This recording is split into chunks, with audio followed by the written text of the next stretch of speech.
अच्छा बताओ लगन भाई, ये सरकारें तो हमारे लिए हम्म। बहुत कुछ खराब कर रही है, अच्छी कर रही है, हमें तो नहीं पता उतना। हम्म। उसके बारे में तुम थोड़ा विचार और भ्रमण करो, इसके बारे में तुम हमें बताओ कुछ। मैं तेरे को बताऊं महेश, तू मेरा दोस्त है, तेरे को सच बताऊं। इससे पहले 2013 से पहले कांग्रेस की सरकार थी, उसमें बीजेपी की भी सरकार थी 10 से 15 साल। लेकिन मैं तेरे को सच बताऊं महेश, ये जितनी भी सरकारें आई हैं ना, ये केवल देश को और देश की जनता को लूटने का काम किए, उसके सिवा कुछ नहीं किए हैं। 2013 के बाद मोदी सरकार आई, आज उसका 15 साल का कार्यकाल शुरू हो गया 2024 से, वो तीसरी पंचवार्षिक में आ गई।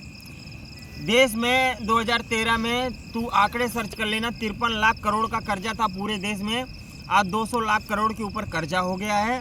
और पहली बात तो ये, देश में आज भी इतने लोग गरीब हैं कि पूछो मत, जिनके पास दिन में खाने को तक को पैसा नहीं है। सबसे बड़ी बात तो ये है कि अगर तुम देश को ही नहीं जान रहे हो, देश के लोगों को नहीं जान रहे हो, तो तुम किस चीज़ की सरकार चला रहे हो। तुम दिन का 20-20 लाख रुपए खर्चा करो, प्रधानमंत्री और उनके कैबिनेट के जितने मंत्री हैं, मंत्रालय में जितने मंडल आते हैं, तुम सब उतने लाखों करोड़ों रुपए खर्चा कर देते हो, तो किस चीज़ की सरकार चला रहे हो।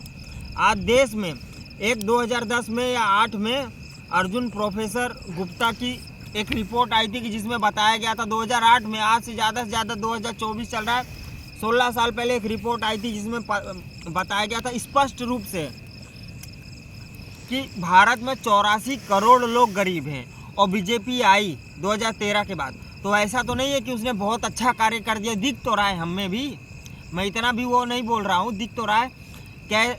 और वो बोल रहे, अगर आप अभी भी गूगल में सर्च मारोगे तो 23 से 25 करोड़ लोग गरीब दिखाएंगे, लेकिन ये पूरी की पूरी बात एकदम गलत है, असत्य है। भारत में अभी भी 100 करोड़ से लोग ज़्यादा गरीबी में है।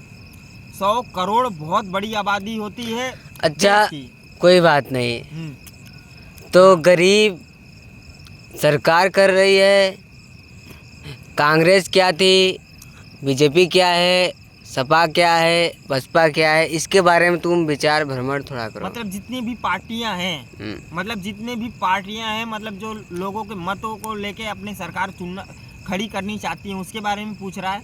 हाँ, ये सब के सब डाकू हैं, जो लोगों का पैसा लूटती हैं।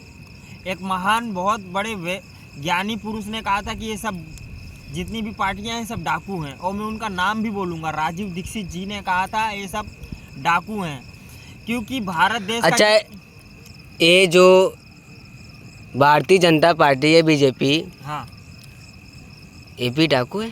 डाकू है। वो हिंदू धर्म का दिखावा करके केवल वोटिंग प्राप्त करना चाहती है। हिंदू धर्म तो हमारा हमेशा से रहेगा। दुनिया में सबसे बड़े योद्धा की कहाँ हुए, हिंदू धर्म में हुए। आज 2024 चल रहा है, 1000 साल से ज़्यादा हो गए भारत में आक्रमण हो रहा है। सबसे पहला हमला मोहम्मद बिन कासिम ने किया था सन 700 एडी में। एडी बोले तो आज से कम 1400 साल पहले, तब से भारत में आक्रमण हो रहे हैं। आज तक हिंदू धर्म कभी खतरे में नहीं पड़ा, क्योंकि हिंदू धर्म के सबसे बड़े योद्धा हुए हैं और सबसे बड़े वीर पैदा हुए हैं, सूरवीर पैदा हुए हैं, जो आज तक लड़ते रहे, कभी इनका अस्तित्व नहीं मिटा। कितनी सभ्यताएं आई, कितनी सभ्यताएं मिट गई, लेकिन हिंदू धर्म कभी भी नहीं जड़ मूल से मिटा। कितनी मिटाने की कोशिशें हुई, लेकिन कभी जड़ मूल से नहीं मिटा।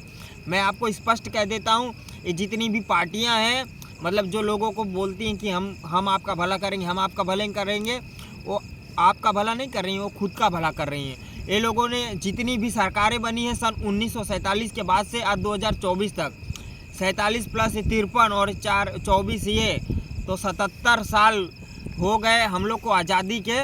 तो आज ये लोगों ने जितना पैसा लूटा है ना, ये सब बाहरी विदेशों बैंकों में जमा करके रखा, जैसे स्विट्ज़रलैंड, मतलब दुनिया के बहुत सारे देशों में इन्होंने पैसा जमा कर दिया। और इतना पैसा है कि अगर भारत में वो अगर एक बार आ गया तो 1 करोड़ रुपए से ज़्यादा भारतीयों को मिल जाएगा 150 करोड़ की आबादी में।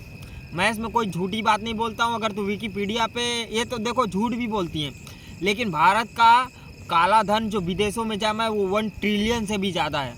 और भारत के ऊपर कर्जा है 200 लाख करोड़ रुपए के ऊपर है, थोड़ा ज़्यादा नहीं, 205 या 10 लाख करोड़ रुपए के ऊपर है। हम चाहे भारत को फिर से सोने की चिड़िया बना सकते हैं, भारत को फिर से समृद्धशाली बना सकते हैं, फिर से भारत को एकदम स्वाभिमानी क्योंकि दुनिया को जितनी भी ज्ञानी चीज़ें हैं सब भारत ने ही दिया है और किसी ने नहीं दिया है। बड़े बड़े ग्रंथ, दुनिया की सबसे पहली सभ्यता हमारी